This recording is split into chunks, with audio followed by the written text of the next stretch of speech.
Il était une fois, Il y a fort longtemps. c'est un peu la même chose, tu sais.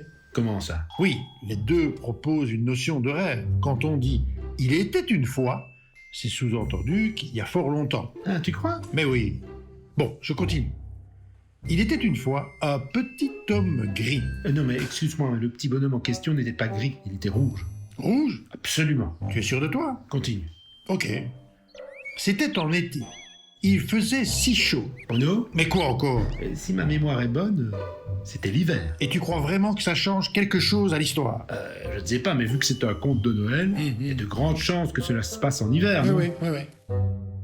On ne va jamais y arriver. Bref, c'était le soir.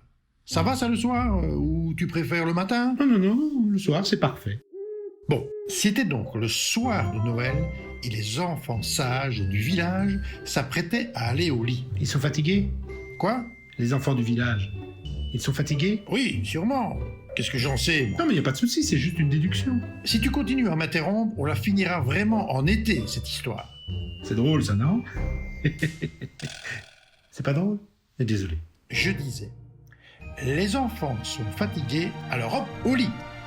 Mais Bruno, à peine les yeux fermés, entendit un étrange grincement. C'est qui Bruno? Bruno? Ben, c'est un petit garçon, c'est le héros de l'histoire. Et pourquoi il s'appellerait pas Vincent le héros? Je ne sais pas, ce n'est quand même pas moi qui ai écrit cette histoire. Bon, s'il est question à un moment du Père Noël, on l'appellera Vincent. Ça va pour toi? Le Père Noël s'appelle Vincent. Oui, c'est ça. Vincent Noël. Oh, c'est chouette comme prénom, je trouve. Donc, le petit Bruno se leva et se dirigea vers la fenêtre. Il aperçut un petit homme rouge. C'est Vincent, c'est ça? On ne sait pas encore. C'est censé être le moment suspense de l'histoire. Alors ne dis plus rien. Ok. S'il te plaît, ne dis plus rien. Donc j'en étais où, moi? Ah, voilà. Bruno, le petit garçon, descendit les escaliers sans faire de bruit, enfila son manteau et prit la lanterne. Il était tremblant, mais à la fois excité par l'idée de peut-être rencontrer le Père Noël. Il se dirigeait vers la grange avec prudence lorsqu'il vit un homme rouge. C'était lui. L'homme était étrange. Une drôle de tête avec un drôle de chapeau. Ça ne pouvait pas être le Père Noël. « Mais qui es-tu » demanda Bruno. « Je me nomme Pierre le lutin de Choquier » répondit l'étrange petit homme rouge. Alors maintenant, il y a des lutins à Choquier. Il y a toujours eu des lutins à Choquier, voyons, tout le monde le sait. Attends, je vais reprendre la suite si tu permets, parce que ton histoire n'a ni queue ni tête. Si tu veux, mais applique-toi. Mais oui, t'inquiète pas. Pierre désirait une chose depuis longtemps.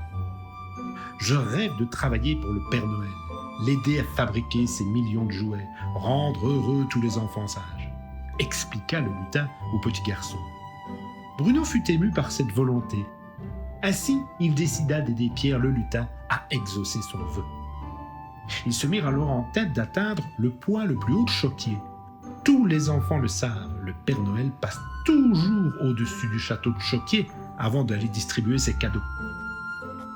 Motivés mais épuisés, ils arrivèrent enfin en haut des marches, près de la fenêtre ouverte sur le ciel étoilé. Mais rien n'était encore gagné.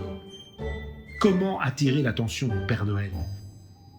Pierre le lutin eut alors une idée. « Je vais chanter, le chant résonnera dans la vallée et le Père Noël l'entendra, j'en suis certain. » Pierre le lutin se mit alors à chanter des chansons de Noël lorsque, soudain, on vit un attelage de rennes survoler le château. C'était lui, c'était le Père Noël. Attiré par les chants, il ralentit et remarqua un petit garçon et un lutin. « Mais que faites-vous là, voyons » dit le Père Noël. « Mais tu fais super bien le Père Noël, toi, dis donc. » Oui, merci. Bon, continue. « C'est pour mon ami, Monsieur Noël. Il aimerait tant vous aider. Je vous présente Pierre, le lutin de Choquier. » Eh bien, vous ne pouviez pas mieux tomber. Je me disais encore ce matin qu'il me manquait un lutin chanteur et en voici un qui pourrait faire mon bonheur. D'une pluie de poussière magique, le lutin fut transporté dans le traîneau et ils commencèrent alors leur tournée dans les chaumières.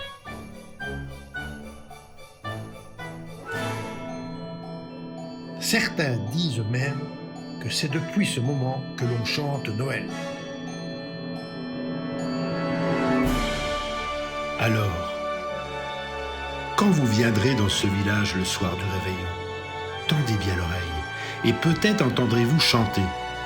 Vous saurez alors qu'il s'agit de Pierre, le lutin de Choquier.